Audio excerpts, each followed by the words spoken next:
In order to really succeed in any marketplace, it's really important for business owners to figure out how they can niche within their particular industry.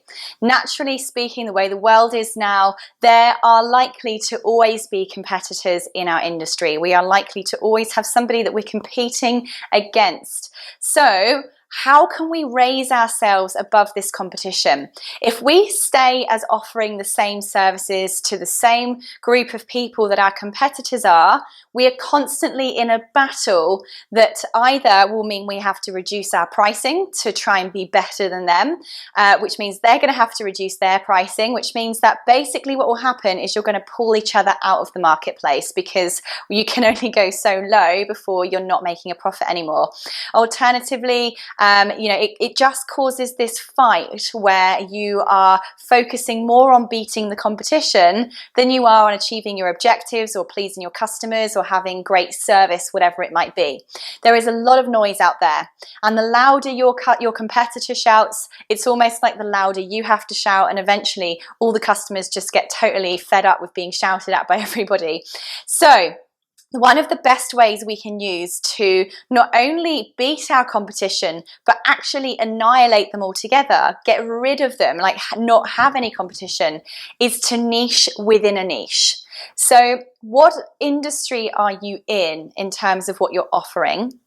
How can you niche yourself in that industry in a way that makes you completely unique in what you're doing? So as an example, if for instance a business was a yoga instructing business, they do yoga classes, right? They have tons of competition out there. When these yoga companies started to then niche within a niche, perhaps they started offering yoga classes to pregnant women. Maybe they started offering yoga classes to disabled children. So this is what I mean by niching within your niche. Now, perhaps, for instance, you provide electricity testing services to everyone. Perhaps you want to be the electrical testing service to doctors or to dental surgeries or to schools. So this is a way that you can start to stand out from the crowd and become an expert in a particular area, which actually does not narrow your income opportunity. It actually increases it, and it sounds so counterintuitive, but it's true. Because if you focused all of your marketing on becoming the best company in that particular area, you start to take over that marketplace. You become the go-to person in that particular industry, which is only beneficial because once you start owning and being seen as the best in one particular industry, their suppliers, their providers, their colleagues, everyone else that they're in touch with starts to know you as the person for that product or service, which means that you then start to naturally creep into other areas, into other industries.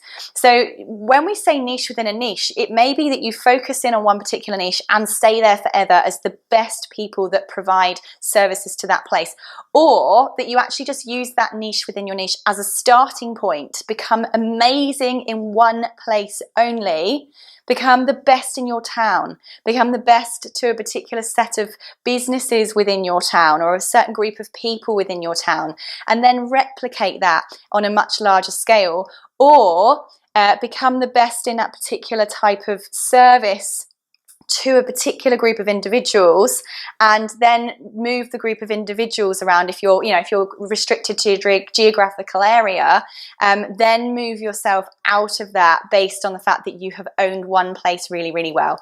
So having a good niche is basically all about making sure that the niche or the group or the segment that you are going to tackle in your marketplace is aligned to your vision in a way that it's going to help you achieve it.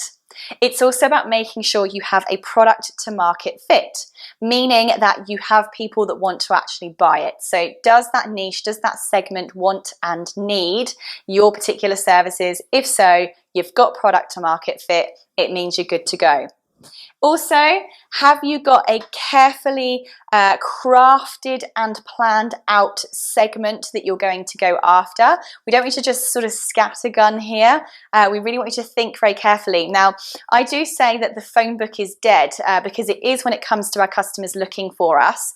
People go to their phones or the internet at the computer if they want to find your products and services nowadays.